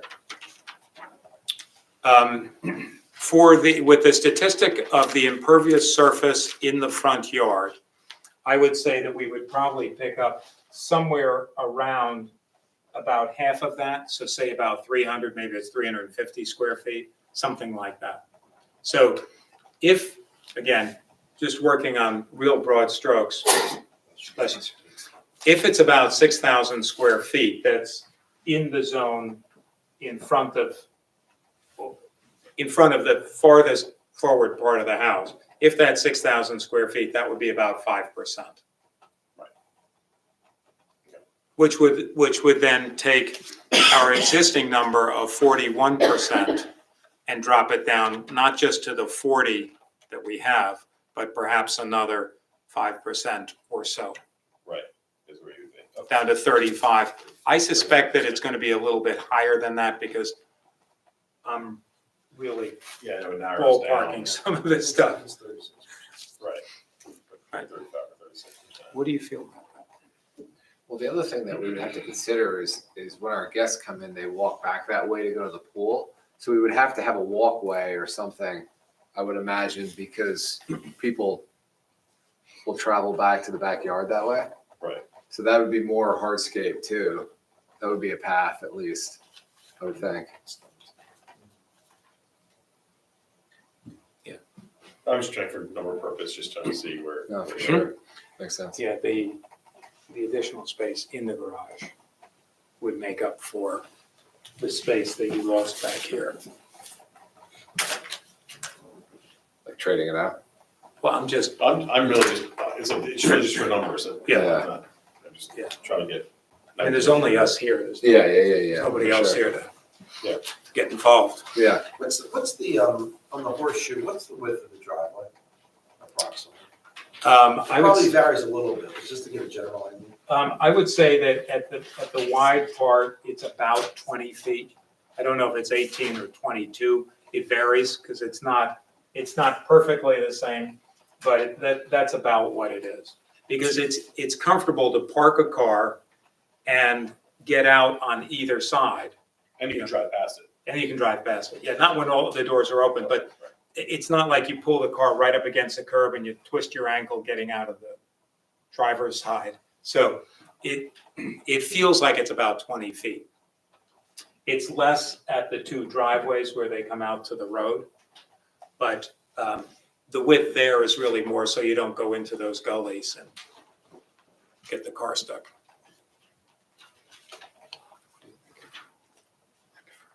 You want to keep it? Yeah. If we can. Oh, but Yeah. I said it's strictly just for number purposes. Yeah. I said whatever, let's see what the board recommends or what their thoughts are, but yeah. When you say you want to keep it, what do you keep? I want to, preserve that extra piece on the side. All right, any other testimony? No, I think that covers it unless there are any other questions. So there, any questions from the board? What's the depth of the garage right now? You said you would add 2 more feet. The garage is about 20 feet deep right now, and we were adding about 2 feet. It's 20 to 21, and we're adding 2 feet so that the full size, it's a Suburban, but it's called a Yukon XL. And that's so the Suburban can really get in without having to have a tennis ball hang down so you hit it, just at exactly the right distance so the garage door can close. Because what has happened is that vehicle is left out in the driveway. And we want to get that put away and another one and then a third. Because they're not all out here all the time. The regular cars can fit in the garage, but we'll just want to get all of them in. Any other questions? Let the record show that there's no one else in the audience regarding any questions or comments, so I will close the public portion. What are your thoughts? Go ahead. So we are taking some conditions that are already non-conforming and making them worse, right? The 2-car garage in the front yard and the coverage of impervious coverage in the front yard without the consideration of trying to make it better. And that part sort of troubles me. Where you were going previously with the idea of perhaps giving back some of the impervious coverage to make this a better condition would have been perhaps more appealing or made this situation more palatable for me. Because we're thinking, oh, we're gonna try to make, we're asking for stuff, but we're trying to still make it better. But the way it is now, I personally don't see why, I don't find it compelling. I'll say that. Thank you, Amy, any other thoughts? I'll go next. Following up on you, Amy, I kind of agree with that assessment. As I was driving up, coming from Lakeview, you mentioned before, as you're coming down to the other direction, you're going east. It seems so far away, but when you're coming from Lakeview going west, you come up, I made that turn, right by the tree, and your existing garage is sitting right in front of it. You want to bring that 8 feet closer, 8 feet closer. So it seems to me that whole right side, what we're all talking about, is extremely crowded for that neighborhood. That's just my opinion at this point. As far as like keeping this, asking for a third car garage, why don't you just park the Denali XL at the asphalt driveway? We don't want it to get stolen. Oh, you lock it, leave the keys inside, I'm sure you'll be okay. But I mean, as far as, it's a lot on that right-hand side. That was my opinion as I was driving up there, and I had the whole plant there yesterday in the rain, with the plants. So, look forward to see what anyone else has to say. I don't disagree with the ask for getting rid of some of the asphalt that could make the conditions better. I'm not as troubled by the garage because I understand the need to have a garage that can fit all of your cars. And there really doesn't seem to be another logical place that you could put the garage. But in terms of my fellow board members who would like to see a little give back to make the conditions more palatable, I don't disagree with them. Yeah, no, I agree with those comments. I think I'm not hugely troubled by the project overall, but I do think there should be some give and take here. If I got that, I would feel much better about voting to approve. Can I have a motion to open the public portion of the hearing? So moved. And second? Yeah, it's open again. It's open, so that's why I did this, because. For sure. So, appreciate that. So the only, like when I think about this and the road, like the interesting thing about our road, Windermere, is that not only is it narrow, it like drops off, like the way that the road's built. And so to get someone to park out in front, you can't, you'll break your car because if you put it on the side, it literally drops off. And so when we think about our driveway and about, we have a lot of family that comes to visit a lot and friends, especially with the pool, our driveway gets very full. And this ended up getting filled up and used over here as well. And so when we were considering the third car garage, and we definitely talked about some of the issues that we had that we needed to come speak with you guys about, that was why we weren't considering trying to cut back, just because it's very difficult to put the cars in the street. I don't, where else they would go, and that's why. Your reasoning is understood, but I would also make it aware that you have to look at the votes here. What's that? I'd also make it aware that you don't have the votes. Right. Yeah. So, there is probably two choices to modify or, carry your case to then modify your plan. So that's probably where this is headed. I'm not sure you want us to vote tonight. Is that correct? Well, we want, if there's a vote, we want it to be favorable, so just give us. I assume, I assume, and I'm just saying, right now, judging by. No, I can count. the members. I can count to 7 or 4. Can Yeah. I say something Yes. as the board attorney? You know, some of the board members are talking about, you know, whether they're using the terminology give or take or what have you. The reality is that you have deviation in terms of the coverage that's over 30%. Yes. And part of a board's job in granting variances is determining whether there's any type of mitigating factors to warrant satisfying the positive criteria and the negative criteria. Right. That's what I'm saying. You said that better than I. Yeah. Give us just 1 second. Thank you for that.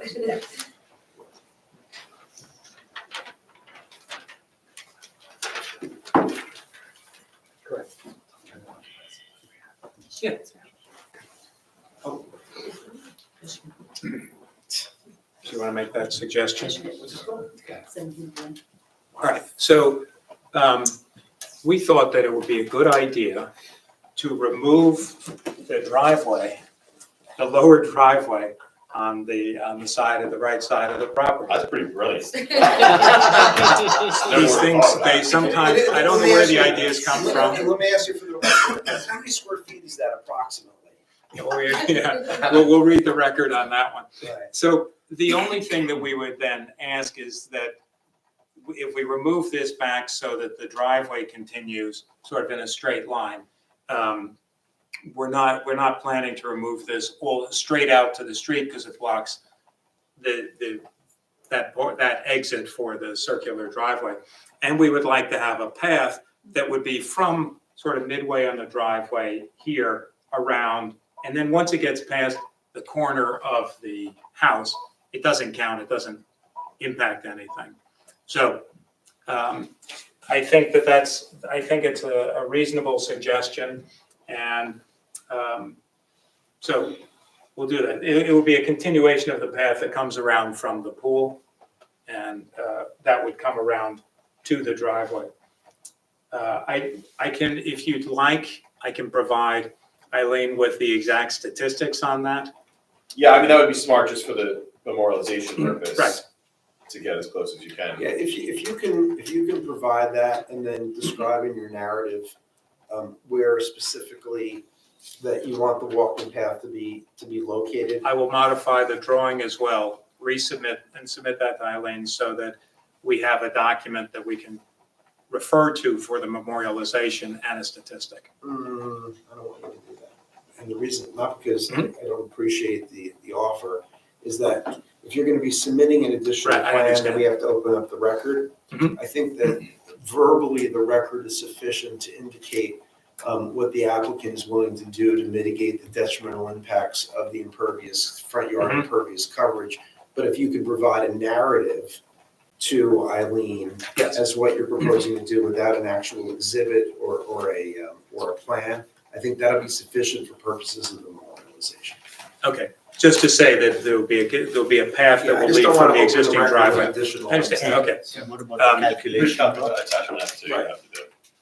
Yeah, you just, That's part of the narrative. Yeah, correct. part of the narrative. Right, and that for the board's purposes, particularly as it comes to a vote, we understand the concept of removing this driveway or parking area, however it's defined, back to a line that would make sense for the continuation of the driveway coming out from the semicircular driveway. And to put a path that would come from somewhere on that driveway to loop over to connect with the existing path that's back there. How that's configured, we'll see what the numbers are. I wanted to just make sure we're talking about the overall concept without getting stuck on any of the numbers that have been thrown out because they're estimates at best. Yeah, understood. Okay. Okay, all right. In the narrative, Rob, would we have the numbers or? Yes, so the whole purpose is so that the applicant in the narrative will be providing the updated numbers based on the representations that the applicant is making. Right, and I will say how much of that, I don't want to get into something where we say, well, the part behind that point doesn't count, so we would leave it. We're not planning to. We're planning to remove the whole thing not just the piece that's within that front yard setback.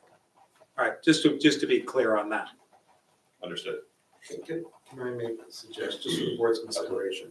So in these kind of circumstances, I don't know if this board has had one yet, at least during my tenure. What I will sometimes recommend to the board is that, should you decide to take a vote, that may be a favorable vote with regard to this application with conditions, et cetera. My suggestion is that the motion should be worded that you're directing me to draft a resolution for consideration, and that the application would necessarily be carried to the date that the resolution is actually voted on. So that the application technically stays open, but they're voting potentially in the affirmative, right? And instructing me to prepare a draft resolution. So this way, because the board hasn't seen the actual narrative, to Chandru's point, so this way that it still provides an opportunity for the board to ask a question or two regarding the narrative without, reopening the whole case, et cetera, et cetera. Yeah, I think that that's obviously the best way to handle it legally, I'm guessing, but. I also don't want to box you in. Yeah, right. It's- Yeah, in practical terms, I think that we agree what we're talking about as the proposal for a revision to the plan that's been submitted. And I'll clarify that, and I'll talk directly with Eileen to make sure that that's clear. If there's confusion within all of you, everybody will have an opportunity to see that. Well, that's why I'm suggesting that we keep the application technically open so that it's not just that we're voting on a resolution, that the board, to Craig's point, which is an excellent one, has an opportunity for your benefit and the board's benefit to assess what the narrative says. Okay. And so I was just going to say that, to your point, you wanted the vote only if there was an affirmative. Suppose at the end, when we look at the narrative and it's still not there where you want, then again, you can still have the option to withdraw or just technical aspect of it. Yeah, in other words, a vote would be, a positive vote would be a vote to instruct me to prepare a draft resolution for further consideration at the next meeting. Okay.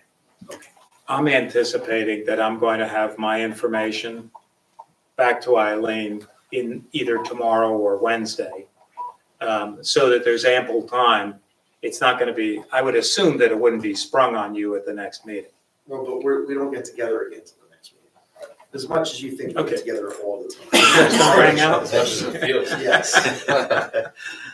Okay, But we would have the resolution Prepared. before the meeting, so Correct. it would be plenty of time to review. Bless you. Right. Okay, we were reducing the number by about 1% with this proposal, but it'll be reduced further, and we'll have all of that. Okay. Yeah, because you were talking about 36%-ish, allowing for the walk, Yeah, give or take. we'll have to see what it really Yeah, is. We'll calculate it Not locking exactly. you into that, but Some is going to go back for the walkway. Correct. And we will remove the whole driveway. Right. Only a portion of that counts in impervious surface within a front yard. with that, then I will close the public portion of the meeting again. And we're back to our vote. So in with the latest news regarding the Mr. Rosen's novel proposal to remove that piece of driveway, upon further thought, your comments.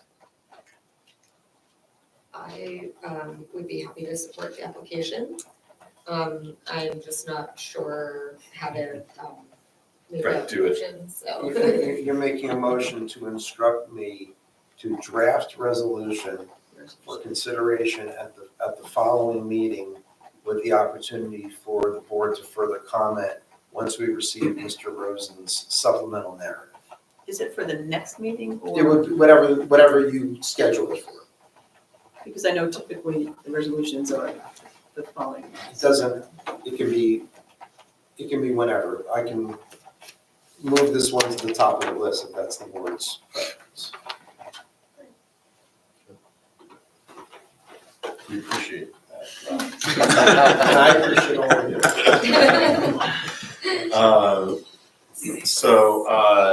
Any other thoughts on this? Can I have a motion? So motion in Rob's exact language.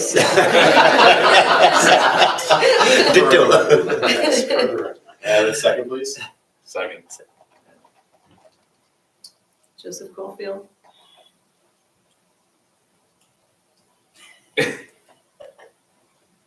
Can I ask Rob a question? Yeah. This is not approval or disapproval of this project, this is just. That's Getting correct. forward, So in other words, yeah, in these kind of cases, it's sort of, well, we just want to see it, this bit of information one last time. So go ahead and draft a resolution. We're not bound by the resolution yet, but we want you to draft it, and at the next meeting, we'll see it on paper, supplemented presumably with the supplemental material that's being submitted by the applicant. And we will open it up. It's not like in our typical situation where we just have a resolution. If there are any questions, let's take a vote. We're gonna actually open up the meeting and see if the applicant wants to say anything more, if we want to say anything more, and then you're gonna re-vote. And then we can move on to the resolution if you vote the way, and part of this, just like any resolution, is that when we get to the resolution part, if we get that far, that the applicant, more importantly, the board may have some revisions to the resolution based on supplemental material. You don't know the vote. I didn't hear your answer. My answer is yes. Okay. Thank you. Chandra Harjani. Yes. Amy Lawrence. Yes. Gary Rosen. Yes. Joe Johnson. Yes. Jessica Black. Yes. Dick Whitman. Yes. So for this one, Eileen, I'm suggesting that we carry this meeting, To January 22nd. January 20. Was our next meeting January 22nd? Yeah. So we're gonna carry this Yeah, 22nd. meeting to January 22nd to the members of the public. No further notice will be provided by the applicant. At such time, the board, before formally voting on any resolution, will reopen this matter for any additional questions by the board, primarily based on the supplemental materials that are anticipated to be submitted by the applicant. All right. Here we go. I know what I'm doing. Excellent. That makes one of us. For the record, let me know that there's no one else in the audience tonight, and that case may have a motion to adjourn. So moved. The second. All those in favor? Aye. Yes. Thank you for your time. I didn't even know whether we'd get heard tonight.